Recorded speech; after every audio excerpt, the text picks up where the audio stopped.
तो अगर आपने इस वीडियो पे अभी क्लिक किया है तो इसका मतलब है कि आप कनाडा आने का सोच रहे हो या आने वाले हो। तो आज हम बात करेंगे कि हम जब इंडिया से कनाडा आते हैं या किसी और कंट्री से भी आते हैं तो कौन सी 10 important things we should be doing before we come to Canada. So stay tuned. तो यार जब हम पहली बार कनाडा आने वाले होते हैं तो हमारे अंदर बहुत एक्साइटमेंट होती है कि यार बस जल्दी जल्दी पैकिंग करें और पहुंच जाएं एकदम कनाडा। बट कई चीज़ें इंपॉर्टेंट है जो मैं कहूँगा कि आपको मेक श्योर करनी चाहिए कि आप ये सारी चीज़ें करके आ रहे हो इंडिया से before you come to Canada. तो सबसे पहली चीज़ अनलॉक्ड फ़ोन। सो आप अगर कनाडा आ रहे हो और आप प्लान कर रहे हो कि अपना जो फ़ोन यूज़ करते हो वही कनाडा में यूज़ करना है तो ये मेक श्योर करिए कि आपका phone first of all unlocked है, जिससे कनाडा में जब आप आते हो आप तो कोई भी नेटवर्क कैरियर के साथ अपना फ़ोन यूज़ कर सकते हो। अगर आपका पहले ही कोई प्लान है कि अपने कनाडा आके सीधा आईफोन 12 लेना है, आईफोन 13 लेना है, तो चलो फिर ये this thing does not matter to you. But in case आप बजट पे आ रहे हो एज ए इंटरनेशनल स्टूडेंट और इमिग्रेंट तो मेक श्योर करिए कि आपका फ़ोन अनलॉक है। Point number 2, forex card. तो आप जब नए नए कनाडा आते हो तो आप एकदम पहले दिन तो आप जाके खोल नहीं लोगे अपना बैंक अकाउंट, डेबिट कार्ड नहीं ले लोगे, तो तब इस्तेमाल होता है यहाँ फॉरेक्स कार्ड। कनाडा में हर जगह कार्ड सिस्टम है, आपको कैश रखने की कोई लोड नहीं है, कार्ड हर जगह चलता है इवन फॉर $1 थिंग। तो और स्पेशली फॉरेक्स कार्ड इंडिया से अगर आप लाते हो तो उसका ये फ़ायदा है कि even on the way to Canada in transit जब आप एयरपोर्ट्स पे हो कहीं भी हो और कनाडा के स्टार्टिंग के दिनों में आपको हैसल फ्री एक्सपीरियंस मिलेगा और आपको ये रिमेंबर करने की लोड नहीं भाई मेरा कितना कैश बच गया है, बिकॉज आप सारी चीज़ें एक ट्रांजेक्शन बेसिस पे देख सकते हैं। तो that can work for someone, but in case आपका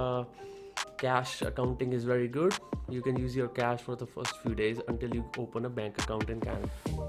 Point number 3, यूनिवर्सल अडेप्टर। यार जब हम कनाडा आते हैं तो हमारा जो वोल्टेज है इलेक्ट्रिसिटी का वो है 110 वाट्स और इंडिया में आई थिंक है 220 वाट्स। तो जो आगे का अडेप्टर होता है किसी भी चीज़ के लिए, लैपटॉप, फ़ोन या कोई भी जो नॉर्मल चीज़ें हैं जिसमें बहुत कन्वर्टर की लोड नहीं है, तो वो डिफरेंट होता है कनाडा में। तो जब आप इंडिया से आते हो तो मेक श्योर करिए कि आप अपने इलेक्ट्रीशियन की दुकान पे या कोई भी इलेक्ट्रॉनिक्स की दुकान पे वहाँ जाके एक वो आगे का एक्सटर्नल अडेप्टर ख़रीद लें, बिकॉज वो काफ़ी काम आएगा कनाडा में। अगर आपने अपना लैपटॉप यूज़ करना है, अपना फ़ोन चार्ज करना है, कुछ भी करना है, तो आपको आगे अडेप्टर आप एक्सटेंशन लगाइए और सिंपल कनाडा में यूज़ करिए। रीज़न मैं इसलिए कह रहा हूँ इंडिया से लेके आओ बिकॉज कनाडा में तो आपको ये चीज़ आई थिंक बेयर मिनिमम भी $6-7 की मिलेगी सस्ती से सस्ती जगह पे, नहीं तो इससे ज़्यादा ही होएगा। पर इंडिया में आपको ये चीज़ अराउंड $2 to $3 मैक्सिमम में कैनेडियन डॉलर में मिल सकती है। तो मेक श्योर करिए कि आप ये चीज़ लेके आएँ इंडिया से जब कनाडा आ रहे हैं, और थोड़े एक्स्ट्रा ही लेके आएँ जस्ट बिकॉज इन केस कुछ गुम जाता है या कोई आपको मल्टीपल डिवाइसेस के लिए यूज़ करना है तो आपके लिए यूज़फुल रहेगा। नंबर 4, जब इंडिया से आप आते हो तो आपको एक चीज़ पता होती है कि वहाँ की मेडिसिन्स बहुत सस्ती हैं और कनाडा में यार मेडिसिन्स बहुत ही कॉस्टली हैं। सबसे बड़ी चीज़ यहाँ ये है कि आपने गोली लेनी है एक, लेकिन उन्होंने दे देनी है पूरी की पूरी बॉटल। तो असली में आपने यूज़ वो गोली करनी है 1-2 और 10 की 10 गोलियाँ जो एक्स्ट्रा पड़ी हैं वो एक तरह से वेस्ट ही जाती हैं। वेयर इंडिया में जब हम लेते हैं हम तो 2 गोली बोले वो भी फार्मासिस्ट दे देता है। तो एक जो नॉर्मल आपकी चीज़ें होती हैं जैसे एक फीवर, कफ, कोल्ड, विक्स, इनहेलर, वेपर, अब ये सारी बेसिक चीज़ें जो हैं वो आप इंडिया से लेके आएँ, या उसके अलावा जो नॉर्मल अपनी पेट दर्द की या कुछ भी लाइक नॉर्मल बेसिक चीज़ें जो मेडिसिन्स होती हैं वो इंडिया से लेके आएँ डेफिनेटली, बिकॉज कनाडा में बहुत महंगी हैं और कनाडा में कोई भी medicine without prescription of a doctor मिलती नहीं। तो ये सब यहाँ बहुत ड्रामे हैं, तो इस करके इंडिया में आपको सस्ती में भी मेडिसिन आप ला सकते हो। और दूसरी चीज़ उधर आप लिमिटेड क्वांटिटी जितनी आप सच में यूज़ करोगे फ्यूचर में उतनी लाओ, ये नहीं कि बहुत ठोक में ले आओ, क्योंकि टू बी ऑनेस्ट जब आप कनाडा आओगे तो आप बीमार कम ही पड़ते हैं उधर, क्योंकि यहाँ की एयर फ्रेश है और यहाँ का खाना भी अच्छा है if you cook it yourself. तो इसलिए आप ज़रा मेक श्योर करिए कि ज़्यादा ना लाएं, बट अपनी मेडिसिन एक लिमिटेड क्वांटिटी या जितनी आपको बेस्ट सूट करेंगी उतनी लेके आएँ डेफिनेटली, और उसको चेक इन बैग में लाएं। इसको कैरी ऑन बैग में ना लाना, इसको चेकड इन बैग में लाना, बिकॉज कैरी ऑन में लाओगे तो फिर प्रॉब्लम्स होंगी, border security, probably they will ask you for prescription, all that, check in bag में लाओ, तो यूजुअली कोई प्रॉब्लम नहीं आती, मेरे को तो आज तक प्रॉब्लम आई नहीं, तो so it will work out the best for you. Number 5, अगर आपको कनाडा में जिस सिटी में आप जा रहे हो उधर आपका कोई फ्रेंड है, रिलेटिव है, तो आपका कोई पेरेंट्स किसी को जानते हैं, आगे से आगे रिश्तेदार है, तो किसी कोई भी हो, आप अपने उनसे एक बारी कांटेक्ट करें just to know them, because जब आप कनाडा आओगे नए नए, आपका कोई सपोर्ट सिस्टम नहीं है, तो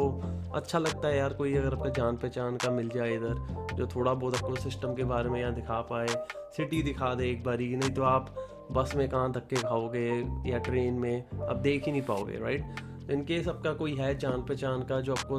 लाइक थ्रू फैमिली फ्रेंड्स कोई भी है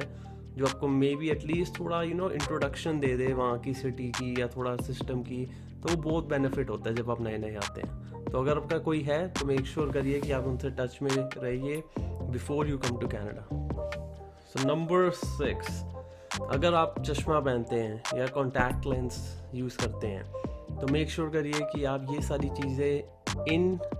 सरप्लस इंडिया से लाएं, बिकॉज इंडिया में you get it at a really good price, but Canada में चीज़ें बहुत महंगी है। एक प्रिस्क्रिप्शन ग्लास कनाडा में can easily cost from $300 to $500, जो इंडिया में आई थिंक $50 भी नहीं होएगा। तो मेक श्योर करिए कि अगर आप पहनते हैं कोई प्रिस्क्रिप्शन ग्लासेस या कॉन्टैक्ट लेंसेज तो लेके वहाँ से आएँ, और थोड़े एक्स्ट्राज भी लेके आएँ जो आपके फ्यूचर में काम आ सके इन केस आपके अभी वाले टूट जाएँ। नंबर 7, अगर आप इंडिया से आ रहे हैं तो मेक श्योर करिए कि आप अपना कुकर, तवा, फ्राइंग पैन, यूटेंसिल्स, ग्लासेस, ये सारी चीज़ें जो स्टील की होती हैं स्पेशली, और स्टील का कुकर जो इंडिया में हम यूज़ करते हैं वो कनाडा लेके आएँ, बिकॉज यही सेम कुकर अगर अपने यहाँ के लेना है तो वो $100 का कॉस्ट करेगा, और मे बी इंडिया में वो $40 का है, राइट। तो इस करके you will save a lot of money अगर आप ये बेसिक चीज़ें इंडिया से लेके आएँ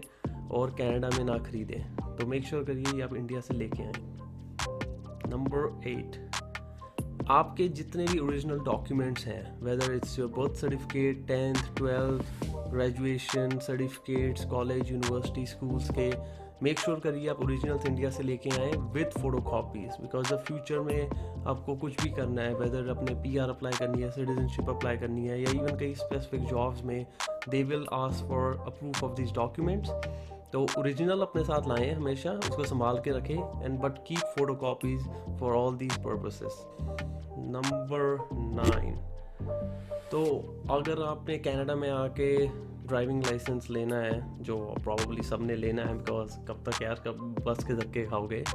तो मेक श्योर करिए अगर आपके पास इंडिया में लाइसेंस था तो आप वो लेके आएँ ओरिजिनल अपने साथ, और होपफुली अगर आपके पास जो ओरिजिनल लाइसेंस इंडिया में है उसमें चिप कार्ड है, माइक्रो चिप, तो वो वाला ही लाएं। इन केस अगर अभी आपका जो लाइसेंस इंडिया में है उसमें माइक्रो चिप नहीं है तो मेक श्योर करिए कि आप जाएं अपने ड्राइविंग अथॉरिटी के पास उधर और उसको चेंज करवाएं और माइक्रो चिप वाला लेके आएँ,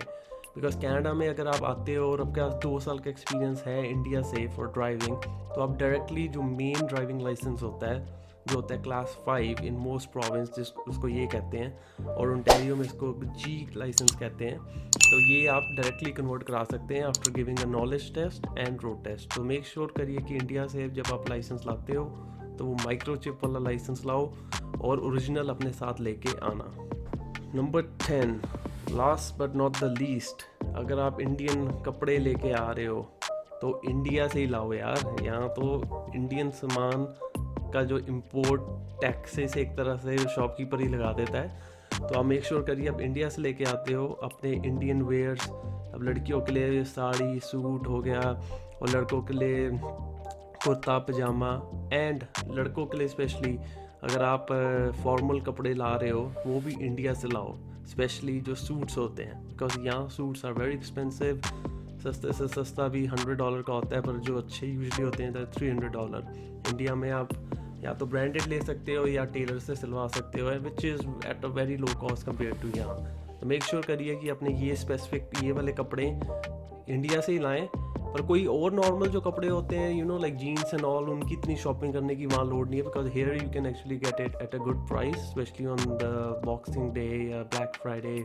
वेरी गुड डील्स होती हैं यहाँ ब्रांडेड कपड़ों की for normal jeans and stuff. But अगर आपके इंडिया के ऑथेंटिक कपड़े, इंडियन वेयर लाने हैं और सूट्स फॉर द बॉयज़, तो वो डेफिनेटली आप इंडिया से ही लाएं। So that's it everyone. In case you like the video, please subscribe, share with your friends, and I will keep posting these kind of videos in the future, जिससे आप जब Canada आते हो या Canada के अंदर हो तो आपको यू नो एक सीमलेस ईजी एक्सपीरियंस रहे। मेरे को 10 साल हो गए हैं कनाडा में, long time to be honest. अब तो मुझे अपने एज के बंदे मिलते ही नहीं जो मेरे टाइम के आए हुए हैं, स्पेशली सारे अब रिसेंटली 2-3 साल पहले ही आए हैं, यू नो ये नॉर्मल रही है। तो I will try my best कि मैं सबको जितनी मैंने नॉलेज ली है 10 सालों में, जब मैं यंग आया था एट द एज ऑफ 18, मैं सबके साथ इक्वली शेयर कर पाऊँ। तो please stay tuned and subscribe to my channel, and I will keep posting these kind of videos for you guys.